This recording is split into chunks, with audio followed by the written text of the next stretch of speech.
it's just not funny. It's filled, much like a Pop-Tart is filled with abomination goop. It's just filled to the brim with cringe and bad writing. Exhausting cringe-filled scenes, one after the other. It's a movie made by a man who has coasted on his legacy since 1998 for nearly 30 years now, who just lives in a bubble and has not paid attention to the great things that other comedians and other comedic writers have been making for the last 30 or so years. So let's go ahead and get into my review for Unfrosted. So let me start off by saying that I'm very lucky that part of my job is being able to watch a lot of movies and television shows and just have in-depth conversations about art and entertainment in general. You know, of course, it can be difficult, you know, stressful, and very time-consuming, just creating and editing content for multiple platforms every single day of every week. And just constantly having to be, like, on, right? But again, I love doing this for a living, and it can be very fulfilling when you know you're getting better at it and connecting with a wonderful audience. But but there are times when it can be absolutely draining, especially when you watch and review something that is dreadful from top to bottom. And there are few things worse in cinema and just, I think, film in general than an unfunny comedy.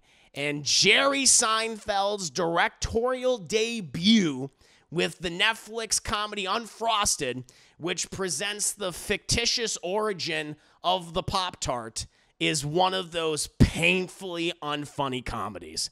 So before I get into everything wrong with this movie, let me provide you with a synopsis, such as it is, for this film.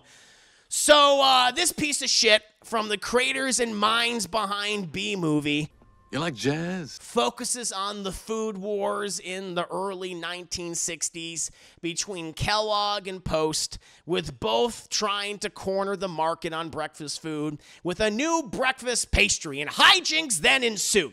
So, I have to admit at the top, I actually find reviewing bad comedies difficult sometimes. It's not the same as reviewing a bad movie in other genres. You know, those films oftentimes end up being unintentionally funny and are easy to critique and mock. You know, I love talking about how bad a Madam Web, an Argyle, or a Rebel Moon is, right? There's a lot to mine with that, right? But a bad comedy is a different animal altogether, because most times it fails to be both intentionally and unintentionally funny. And you're just left with a boring, cringe-filled slog of a movie.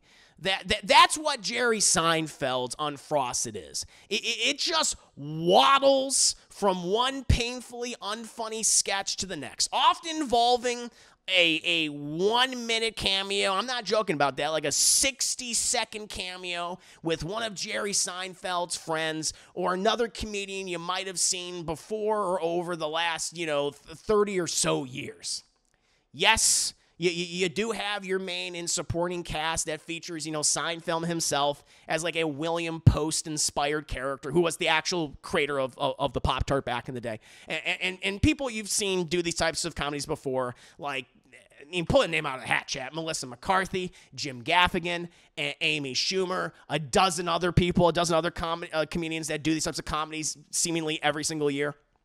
The material that Seinfeld gives himself and them is just downright wretched beyond belief. And they just go from one scenario to another, which all these scenarios are just dumb, to the point where I'm not even sure who the audience is for this movie. Like, who's the comedy being aimed at this point? It's obviously trying to be a send-up of, like, biopic product movies. Most recently, stuff like Air or Tetris, which came out, last year. But its approach to that material is like a classic Mel Brooks comedy, like Blazing Saddles or History of the World Part 1. And I don't think I need to say this, but Jerry Seinfeld has never been, nor will he ever be, as talented as someone like Mel Brooks. And that's why his attempts to be like those movies, those great movies, falls constantly flat throughout its 93-minute running time.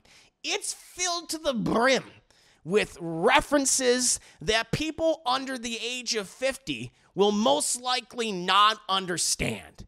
I mean, oh God, just some of the scenes in here are so bad. You have one scene where Jerry Seinfeld is getting blasted with cow farts at one point. You have another sequence, another consistent story about a Nazi scientist making a Frankenstein ravioli monster.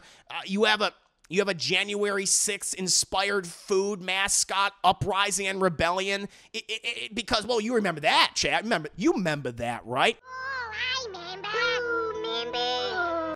And again, multiple actors, comedians, and celebrities are featured in all these. It's like a revolving door of these people. It's like, all right, you go and do that, you go and do that, without like thinking like, oh, maybe we can use this actor or this celebrity and this person. And the clever was like, fuck that. We don't have time. That takes writing. That takes good direction. That takes working out with the actor creating the scene. No. Just put him in the sketch. Just put him in the sketch. Have them deliver their dialogue as wooden as possible, and we'll just go to the next thing. They give nothing.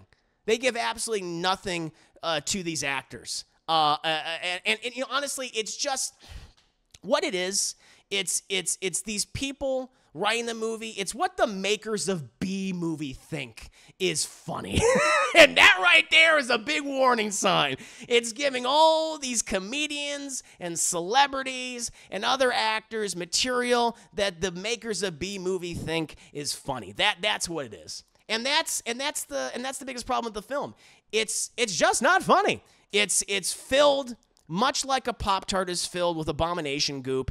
It's just filled to the brim with cringe and bad writing. Exhausting cringe-filled scenes, one after the other.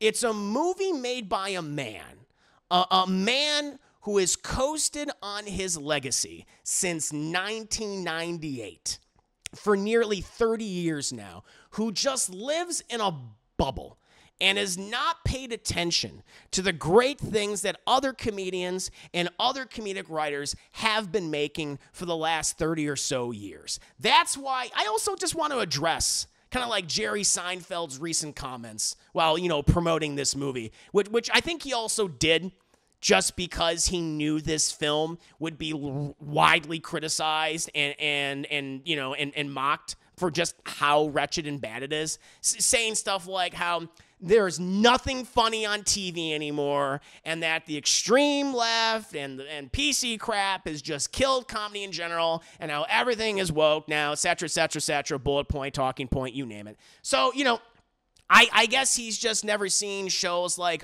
Always Sunny in Philadelphia, which has been on for nearly 20 years at this point. I think it is the longest live-action sitcom at this point, looked at by many people as the spiritual successor to Seinfeld. He hasn't seen comedic shows like The Bear or South Park or Beef or Rick and Morty or Archer or Bob's Burgers or Curb Your Fucking Enthusiasm, which he's been on, which literally just wrapped not too long, like a month and a half ago, and is created by the creator of Seinfeld, Larry David, the brain behind your TV show, Jerry. He just sounds like a fucking moron when he says stupid shit like that. And he's simply not paying attention to anyone else because he's arrogant, he's ignorant, and he's completely out of touch with reality because he's an old man that thinks the 90s was the lone decade where people could be funny. So I'll just end this review by simply saying this. Unfrosted, much like Jerry Seinfeld right now, just isn't funny. But what about you guys? I'm actually curious. What did you guys think about Unfrosted? If you even saw the movie, I don't recommend checking it out because it's a pile of shit. But did you like it? Did you dislike it as much as me? Do you think it's? I think it's one of the worst movies so far this year, which is saying something because thankfully there's been some great movies so far this year. There absolutely has. Hasn't all been bad, but there's been some stinkers. From Madam Web to Night Swim to Argyle to Rebel Moon Part 2, heavy emphasis on that goddamn Colin chat, The Scar Giver. All right, there's been a lot of shit, but Unfrosted, it's sitting there in the muck. It's head and shoulders next to all those other movies in the goddamn wretched muck. What did you guys think? What do you think of the movie?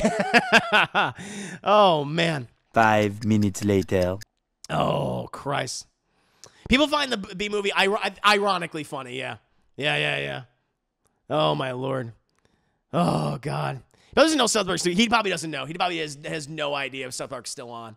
He's like, oh, yeah, that show, it used to came on. How long did that last? Yeah, he's like that. Modern Family. His comedy's never been edgy or pushed. That's the other thing, too. He's never been. That's the other thing about Jerry Seinfeld. That's a very good point, Darkslayer. It's not like Jerry Seinfeld is the edgiest comedian out there. It's not like he's pushing the envelope. Like, Jerry Seinfeld he's the safe comedian. He's the one your grandparents can watch and go like, that guy, classic Jerry. So he's like, what's the deal with airline food? He's that comedian. And so for him to start coming out, I was like, oh, we can't be edgy. I was like, you never were, Jerry. What the fuck are you talking about? It's just so bizarre. It's like, who are you referring to? You're not referring to yourself, you know? And I'm saying all this as someone who was a huge fan of Seinfeld, by the way. I loved that original show. It was great. I mean, in hindsight, when you think about it, like the brains of the operation was Larry David, and the best characters were George and Elaine and Kramer and Newman and George's parents, you know, the late great, you know, Jerry Stiller and his wife on the show, who was also an amazing accomplished comedian. Like Jerry Seinfeld he was kind of the most boring character on the show.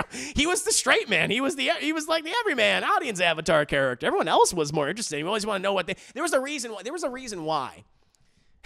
There's a reason why every time Kramer showed up and people go, woo, because people fucking loved him because they didn't know what he was going to do next, you know? And same for all these characters. So, excellent point, Darkslayer. Excellent point. I think you're right. I think he said transparent advertising. I think you're right, Bill K. I think he said that because he knew the movie was not going to be well received, and I think he said all those things because it would generate controversy and because he would get his name out there. I think you're 100%. I think that has to be it. 100%. Oh my Lord. Can't be funny anymore is code for can't be racist anymore. You can tell edgy jokes, but it needs a purpose. Yeah, Curb Your Enthusiasm got 12 seasons. It wasn't like it got, 3 seasons or something. Exactly. What's the deal with political correctness? Oh, man. Raise Your Greater Than Seinfeld. So, worst movie of the year so far? I have to, it's up there. It's up there. And like I said, there's nothing worse than a bad comedy. You know. It's got some stiff, it's right there in the muck. It's right there in the muck with Rebel Moon. It's right there in the muck with Argyle. It's right there in the muck with Night Swim. It's right there. For me, it's in the top 5. It's in the top 5 at this point for me. I had to figure out where I eventually play. You might learn once I do my kind of best of worst of the year so far. In the first week of July, that's the halfway point for me. Didn't see this and never will. This Chris is awful. I find Jerry Seinfeld unfunny, so I just don't. I just don't want to bother watching it. Yeah. Yeah, and Part 2 are Unfrosted, which is the shit king. That's the thing. That's it. They're both fighting at each other in that shit pit. Oh man, DT needs to review. Yeah, DT should check it out. They should check it out. Review it. My guess is the Food That Built America episode that covered the same topic was probably better. I imagine so. Yeah, I noticed now another church movie in my movie theater this year. What, really? This weekend? So one bad comedy at a time. Wow. Chris, obviously you're just too woke. That's what it is. That's what he would say. You just don't understand it. Your generation, you don't appreciate things. That's exactly what he would say. I watch it if a gun is being pointed at my head or someone I care about, and the only way they can escape it is if I sit through the whole thing. Yeah, I would. We're never gonna do one. We're not doing a watch party for this. Don't you? I don't want to. Don't be like Chris. We'll give you biddies. Like don't. I don't want to. I don't want to. I don't want to. I don't want to. Oh man. Oh man. Zexner has been sending thank you cards. I know it's another. That's another Netflix movie. Man, that's the other thing. I didn't realize it, but yeah, it is another Netflix film. What's the deal with this movie not being funny? Did they run out of funny at the funny store? Huh? What's the deal? Seinfeld's controversial comments are just the world's oldest comedy grift. You can't say the thing I'm saying anymore. Exactly. Yeah. It's such a fucking grift. He knows what he's doing. Damn, worse than Rebel Moon Part 2. The show. I didn't say that. It's in the conversation. It's in the conversation. If they wanted to make a comedy about the origins of cereal, they should have made a movie about Kellogg and how weird he was about stopping people from masturbating. That I want to watch. That's the A24 unfrosted movie that I want to see. There you go. That would be pretty cool. That's what they should have done. Like I thought, like when this was announced, like, oh, that's interesting. Like I was like, oh, I honestly thought it was gonna be like, the biopic product movies that we've got, like Air or whatever. Or fucking Social. It is not the Social Network of serial movies. It's not. I thought that's what he was gonna do, and I thought it was gonna be a drama. I thought it was gonna be like almost like a dramedy or something, and it's just it's a sketch comedy movie. It's like stuff is like, what the fuck is even happening? I don't understand. They have a whole subplot with the mascots going on strike because they're upset about the Pop-Tart because it'll destroy their life. It's like, what are we doing? Oh my god. Yeah, he does corny grandpa jokes. Exactly. Yeah, he's super vanilla. Married with Children was edgy. Yeah, Married with Children was edgy. Yeah, at the time. Certainly. Newman was right. Newman was fucking right. Yeah, like people forget, like The Simpsons was edgy back in the day. Like the Bush administration, like H.W. Bush, like criticized The Simpsons. Remember that, chat? Some of you might be too young, but I remember like, because it wasn't too long ago, like, even though I was a 90s kid, but they were still like making fun of the fact that George H.W. Bush was saying how Bart Simpson in The Simpsons was like infecting America. Like it was like it was bastardizing the children of our world, corrupting the youth. Bart fucking Simpson. Eat my shorts. Oh man. Oh lordy. It's funny when you look at Seinfeld in recent photos and he looks like your weird relative who doesn't get invited to party. Yeah, 100%. He was the Luke Wilson, everyone else's Vince Vaughn and Will Ferrell.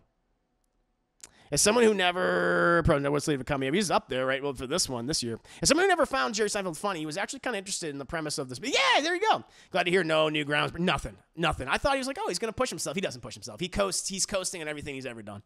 He's been coasting on his legacy for the last over 30 years now. And it's just like, dude. And you could just tell he just lives in his fucking rich bubble. He hangs out with all his fucking rich friends, like goddamn, like Jay Leno in his car. It's just, you could just tell by like the way he talks. It's like, you have no idea what's been going on, do you? You have no idea what other comedians have done. It's obvious. I would love it. I would love it if you had an interviewer who just had the fucking balls to like say like, so have you like watched these other comedies that people really enjoy? Have you seen Always Sunny in Philadelphia? Because you see like there's no funny comedies anymore. Have you seen that? Do you even know what that is? Like I would ask him that. I would happily ask him that. God. Do you ever find I was always like one of those Catskill comedians from the 50s? Yeah, 50s. Yeah, 100%. Yes. Very safe. He was the coffee house and friends. That's why he was important. I don't think Jerry talked to Gen Z. No, I mean, he's that. It's like millennials don't, they don't care anymore. Pick yourself up by your bootstraps, millennials. Like he's that kind of guy.